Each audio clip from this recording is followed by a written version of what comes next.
बिस्मिल्लाहिर्रहमानिर्रहीम। अस्सलामुअलैकुम। Class 6 subject computer science जून के काम की डिटेल है बेटा इस लेक्चर में। चैप्टर नंबर है आपका 1। क्वेश्चन नंबर 1 है define computer and give any 2 advantages of computer. मतलब कि कंप्यूटर की डेफिनेशन बतानी है और इसके 2 फ़ायदे बताने हैं, एडवांटेजेस बताने हैं। Question number 2 is differentiate between data and information के डाटा और इंफॉर्मेशन में फ़र्क क्या है। Question number 3 is differentiate between hardware and software. Hardware और सॉफ्टवेयर का डिफरेंस बताना है। Question 4 is difference between input and output device. Output और इनपुट डिवाइस का difference. So let's start. Question number 1. Computer is an electronic device that processes data and convert it into information. अच्छा, इस सवाल को समझने के साथ साथ आपको ये डाटा और इन्फॉर्मेशन वाला सवाल भी साथ ही क्लियर हो जाएगा। अब कंप्यूटर क्या है? कंप्यूटर एक इलेक्ट्रॉनिक डिवाइस है। सबसे पहली बात कि मतलब कि बिजली से चलने वाली मशीन है। इलेक्ट्रॉनिक डिवाइस का मतलब होता है बिजली से चलने वाली मशीन। डैट प्रोसेस डाटा, वो क्या करता है? डाटा के ऊपर प्रोसेसिंग करता है। मतलब डाटा के ऊपर क्या की जाती है? प्रोसेसिंग। जस्ट लाइक के आपने कोई भी वर्ड लिखा, 2 और 2 लिख दिया। अब हमें नहीं पता कि ये 2 और 2 क्या है, प्लस हो रहा है, माइनस हो रहा है, क्या हो रहा है। अगर मैं इनके दरमियान में माइनस का या प्लस का साइन लगा दूंगी तो वो क्या होगी? प्रोसेसिंग होगी। 2 और 2 हमारा क्या हो गया? डाटा हो गया। ठीक है। जैसे ही मेरे पास आंसर आएगा 4 तो वो क्या होगा? इन्फॉर्मेशन। मतलब कंप्यूटर ने क्या किया? डाटा के ऊपर प्रोसेसिंग करके मुझे क्या चीज़ दे दी? इन्फॉर्मेशन। अब डाटा क्या है? It is a collection of raw facts and figures. मतलब डाटा क्या होता है? कोई भी चीज़ रॉ फैक्ट्स एंड फिगर्स, मतलब जो प्रॉपर फॉर्मेट में नहीं होती वो डाटा होता है। और information processed data is called information. मतलब कि जिस डाटा के ऊपर प्रोसेसिंग हो जाती है, जो डाटा प्रोसेस हो चुका होता है, मतलब 2 + 2 4 आंसर आ गया ना 4, तो डाटा प्रोसेस हो गया, तो वो चीज़ जो प्रोसेस हो चुकी होती है वो क्या होती है? इन्फॉर्मेशन होती है।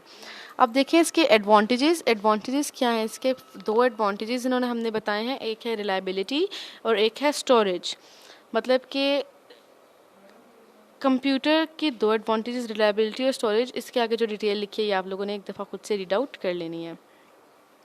अच्छा, अब हार्डवेयर और सॉफ्टवेयर है। हार्डवेयर क्या होता है? ऐसा कंप्यूटर का हिस्सा जिसको हम टच या फील कर सकते हैं, जिसको हम देख सकते हैं, वो क्या हो गया? हार्डवेयर। और सॉफ्टवेयर क्या होता है? जिसको हम देख नहीं सकते। जस्ट लाइक अगर मैं बेसिक एग्जांपल दूं आपको कि जिस तरह हमारी बॉडी है और हमारी सोल है, मतलब जिस तरह हम बॉडी और रूह है, जिस्म और रूह है, जिसम नज़र आती है, हम उसको टच या फील कर सकते हैं, वो क्या हो गया? हार्डवेयर।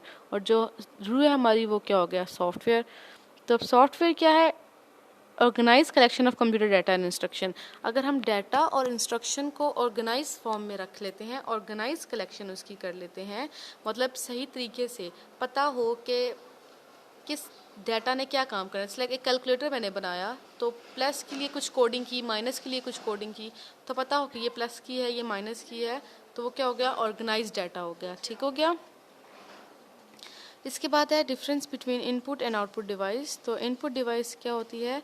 ऐसी डिवाइस जिसके ज़रिए हम कंप्यूटर के अंदर डाटा एंटर करते हैं। जैसे लाइक हमारा कीबोर्ड से टाइपिंग करते हैं ना, तो कंप्यूटर के अंदर डाटा चला जाता है। माउस उससे क्लिक करते हैं अंदर, मतलब ऐसी डिवाइस जिसके थ्रू कंप्यूटर के अंदर डाटा जाता है, वो क्या होती हैं? Input device. कंप्यूटर के इंटर करना डाटा, मतलब इनपुट ही लिखा हुआ है।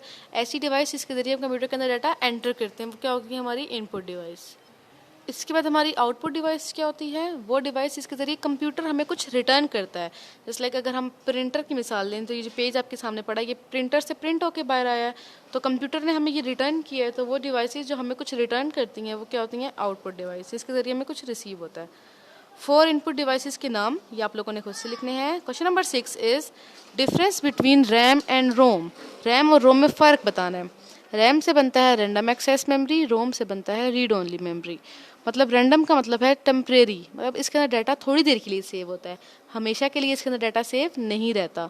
और रोम के अंदर डाटा आपका परमानेंट सेव होता है और ये नॉन वोलेटाइल होती है। रैम को वोलेटाइल कहते हैं और रोम को नॉन वोलेटाइल। इसका मतलब क्या है? वोलेटाइल का मतलब होता है कुछ देर के लिए, आर्जी तौर पर, और रोम नॉन वोलेटाइल मतलब परमानेंट, हमेशा के लिए। ठीक हो गया। जस्ट लाइक अगर हम कोई गेम खेल रहे हैं तो गेम सेव किधर होगी? वो परमानेंट सेव होगी, और हमने उसको जब चलाना है थोड़ी देर के लिए चलाना है ना, हमेशा पूरी ज़िंदगी तो बैठ कर नहीं चलाते रहना, तो वो किधर रन होती है? जाके रैम के अंदर रन होती है। Question number 7 is how does processor perform its operation, कि प्रोसेसर जो है वो अपना काम किस तरह करता है। तो प्रोसेसर बेटा होता क्या है, ये आपका कंप्यूटर का कोऑर्डिनेटिंग कंपोनेंट है, मतलब कि इसके बगैर कंप्यूटर कुछ भी नहीं कर सकता। बेसिकली जो आपको मैं अगर आसान अल्फाज में बताऊं तो आपके कंप्यूटर को जो पूरे कंप्यूटर को जो जहाँ से बिजली मिल रही होती है ना, वो आपका बेसिकली क्या होता है, प्रोसेसर होता है। उसके बाद है मोडेम, और उसकी टाइप्स बतानी है। तो मोडेम से बनता क्या है, मॉड्यूलेटर और डीमॉड्यूलेटर। ये जो है ये 1960 में बनाया गया था। इसका बेसिक काम क्या है, डिजिटल सिग्नल को एनालॉग में कन्वर्ट करना और एनालॉग सिग्नल को डिजिटल में कन्वर्ट करना।